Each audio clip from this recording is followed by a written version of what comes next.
vais présenter le troisième projet, Searching and Presenting, et donc je devais faire des recherches sur un sujet. Et quel sujet soi-disant?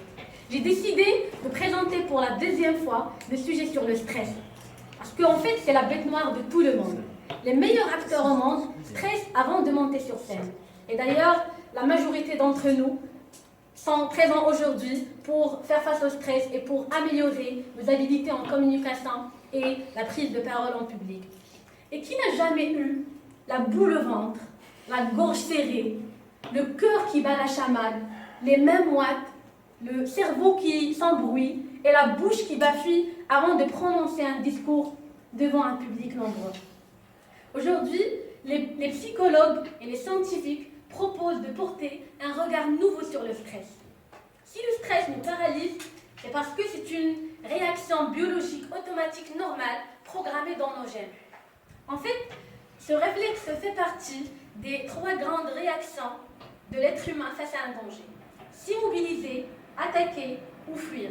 C'est le trio Fight, Flight, Freeze des anglo-saxons. Maintenant, j'aimerais mettre le point sur 2 éléments très importants. Premier élément, il faut savoir que le stress déséquilibre la biochimie du corps en provoquant une hausse du cortisol, une hormone dont l'excès endommage le cerveau et qu'on peut évacuer grâce à des activités physiques, sport, yoga comme a dit Tarek, méditation, etc. Deuxième élément, il faut savoir que notre cerveau décroche vite. Il ne peut pas être attentif plus d'une vingtaine de minutes d'affilée. Et donc l'idéal, c'est d'alterner les activités en faisant des micro-pauses, s'étirer, bâiller, regarder par la fenêtre, répondre à des emails, changer de dossier. C'est des petits gestes qui donnent du souffle au cerveau pour qu'il se réoxygène. Laissons ça de côté et voyons voir maintenant, sérieusement, comment peut-on faire face au stress. Premièrement, il faut repérer ces monologues intérieurs négatifs et les tenir à l'écart. Apprendre en cas de stress à porter son attention sur sa respiration, surtout sa respiration ventrale. Deuxième élément, la marche.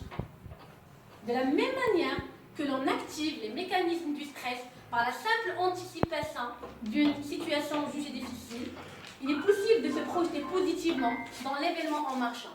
En marchant, on augmente les connexions entre les neurones et l'on sollicite une molécule particulièrement utile. D'ailleurs, on dit souvent que le cerveau d'un homme ou d'une femme qui marche est plus gros, plus productif et plus développé que le cerveau d'un sédentaire. Troisième élément, l'activité physique. L'activité physique est très importante dans la mesure où il nous incite à produire plusieurs neurotransmetteurs particulièrement bénéfiques pour le corps. Par exemple, de la dopamine liée à la motivation ou de la sérotonine liée à l'estime de soi. Quatrième élément, le rire. Si vous désirez réduire drastiquement votre stress avant chaque discours, servez-vous du puissant moyen qui est le rire. Les scientifiques sont aujourd'hui unanimes à affirmer que le rire libère les endorphines qui provoquent non seulement une sensation du bien-être et de zénitude, mais également atténue ou élimine carrément les douleurs, y compris celles liées à votre stress avant chaque discours. Et je viens de lire un article, comme l'a si bien dit le docteur Henry Robinstein, le rire est un exercice musculaire, une technique respiratoire, et par son accent sur le système neurovégétatif, combat le stress. Le cinquième et le dernier élément, c'est la respiration ventrale, comme je venais de dire. Du fait qu'on ne bloque pas l'air dans nos poumons, ce qui confère une sensation d'étouffement associée au stress, mais à le faire descendre au niveau du ventre. Et pour dire que le stress et les scientifiques et les psychologues accordent aujourd'hui un intérêt incrémental et une attention particulière au phénomène, à la problématique du stress. Aujourd'hui, en psychoéducation, on a fait une expérience et on a demandé à une personne de s'imaginer en train d'insulter les 50, les 500, les 1000 personnes qui seraient réunies à sa conférence quelques jours plus tard. Et en faisant cela, la personne éduque son cerveau à ne plus avoir peur.